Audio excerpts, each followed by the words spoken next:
ప్రకృతిలో అప్పుడప్పుడు సంభవించేటటువంటి గ్రహణాలు, ఇది చంద్రగ్రహణము, భూగ్రహణము, ఏదో గ్రహణము,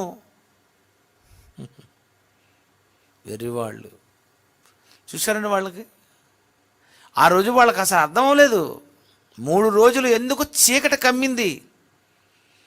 ఎప్పుడు ఉండవలసినటువంటి రాత్రింబగళ్ళు, ఎప్పుడు జరగవలసినటువంటి రాత్రింబగళ్ళు ఉండాలి, జరగాలి. జరగవలసినటువంటిది ఎందుకు జరగలేదు? ఆదికాండము 8వ అధ్యాయం 8:22. అదే